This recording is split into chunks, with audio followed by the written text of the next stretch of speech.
at ETOA, I represent the European inbound industry primarily. We have a number of members who do intra-European travel, but for the inbound industry from the long-haul markets such as North America, Japan, China, the upheaval in Europe hasn't had that much impact.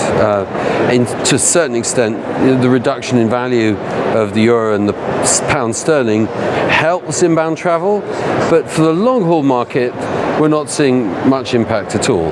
Now, when you look at the European market for destinations like the UK, I think we're definitely seeing a change in sentiment. Whether we like it or not, I think the perception of the UK as a happening, welcoming destination to go to, particularly for a city break, is waning at the moment, and I don't know how we turn that around. Well, I mean, we are obviously concerned about the impact of Brexit.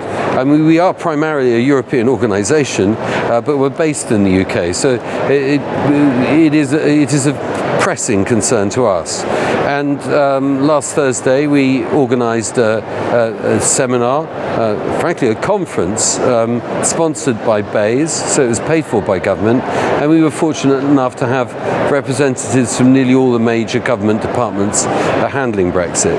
And we also had expert advisors coming along. What was the conclusion of this? I think, well, we held it on the 31st of October for very good reason. We felt that we had to wait until the 31st of October until we knew what was going to happen on the 1st of November.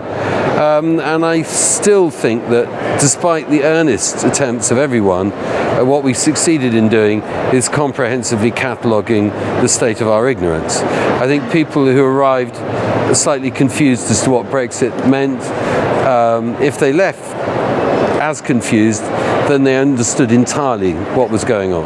Well, I think over-tourism comes in several flavours. It's unique to each city who experiences it. I think the first thing to point out that it is not an endemic problem affecting the tourism industry, particularly in Europe. I think 99.9% of all destinations would love to have an over-tourism problem. They normally experience the reverse. And even those that feel that they do have a problem are not crowded all the time. It's really a question largely of demand management and the organisation of passenger flows and visitor flows through civic centres. When it comes to the economic impact of tourism, I think largely what you're seeing is a phenomenon which is really endemic to any flourishing city. Cities are arenas of displacement. You walk around a city, you will find things you cannot afford. And they're also dynamic environments. You will not be able to afford to live in the place where you grew up because you cannot afford the real estate that your parents could afford.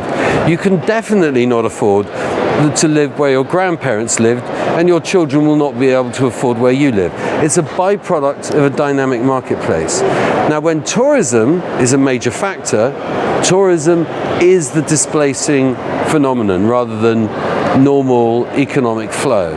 And you'll find that the resistance to the economic impact of tourism in cities is very, very akin to what you see occurring when areas become gentrified.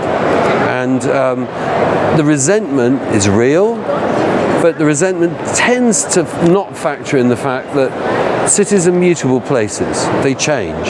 And that's part of the central dynamic of what they offer. Well, look, I'm being asked to look into a crystal ball and work out on the basis of what happened over the last 40 years, what's going to happen in the next 40 years when it comes to the world travel market.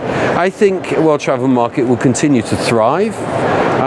What it offers is not a highly focused set of appointments, which perhaps people like ETOA provide, but it offers a unique opportunity for destinations and products to showcase themselves, and showcase themselves in a way which invites unknown contacts to come up and talk to you. And this is what World Travel Market provides uniquely, is you get people who you weren't expecting to talk to come and meet.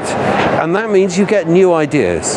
And new ideas are the most valuable commodity in the travel industry, and they're here aplenty.